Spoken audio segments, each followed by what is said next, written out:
અને સ્પેસિફિકલી વાત કરીએ તો આ ટાઈમના જે એમ્ફીના ડેટા છે એ ઇક્વિટીના ફ્લોઝ વાઇઝ થોડા વીક રહ્યા છે. ઇનફેક્ટ ઇક્વિટી ઇન્ફ્લો લગભગ 11 મહિનાના લોઅર લેવલ્સ ઉપર જોવા મળી રહ્યા છે. કુલ 14% ઘટીને એ લગભગ રકમ 25,000 કરોડની આસપાસ પહોંચી ગઈ છે.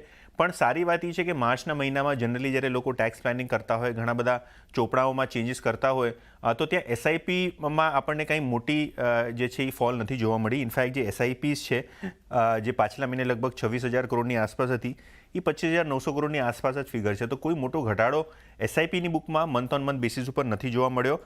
પણ માર્ચમાં લગભગ 51 લાખ જે એસઆઈપી અકાઉન્ટ છે એ બંધ કરવામાં આવ્યા છે. એસઆઈપીની સ્પેસિફિકલી ફ્લોની વાત કરી લેજો. તમારા સ્ક્રીન્સ પર જો બાર ચાર્ટ આવશે એનાથી તમને સમજાશે કે લગભગ લેવલ જડાવીને રાખેલો છે. ફેબ ટુ માર્ચમાં કંઈક મોટો ચેન્જ નથી થયો. આપણે વાત કરીએ જે હિસાબે ઇક્વિટી ફંડ છે ત્યાં થોડુંક રોકાણ ઘટ્યું છે. ફેબમાં જે લગભગ 29,000 કરોડની આસપાસનો ફિગર હતો એ માર્ચમાં ઘટીને લગભગ 25,000 કરોડની આસપાસ થઈ ગયું છે. લાર્જ કેપ ફંડની વાત કરીએ તો 2866 કરોડનું લાસ્ટ મંથનું ફિગર હતું, જે ઘટીને હવે લગભગ 2480 કરોડ રૂપિયાની આસપાસ આવી ગયું છે. પણ સારી વાત એ છે કે જે small cap mid cap fund છે ત્યાં ફ્લો થોડા ઇમ્પ્રૂવ થયા છે. ઇનફેક્ટ 300 કરોડ ઇમ્પ્રૂવ થઈને સ્મોલ કેપ ફંડ્સનું ટોટલ કલેક્શન માર્ચના મહિનામાં લગભગ 4,100 કરોડની આસપાસ થયો છે.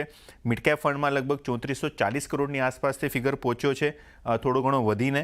અને ઓવરઓલ એયુએમની વાત કરીએ તો પાછલા મહિને જે 64 લાખ કરોડ રૂપિયાની આસપાસનું એયુએમ હતું એ વધીને લગભગ 65 લાખ કરોડની આસપાસ આવતું આપણને જોવા મળ્યું છે, કારણ કે માર્ચના મહિનામાં થોડી એક રેલીનો સપોર્ટ આપણને જોવા મળ્યો હતો.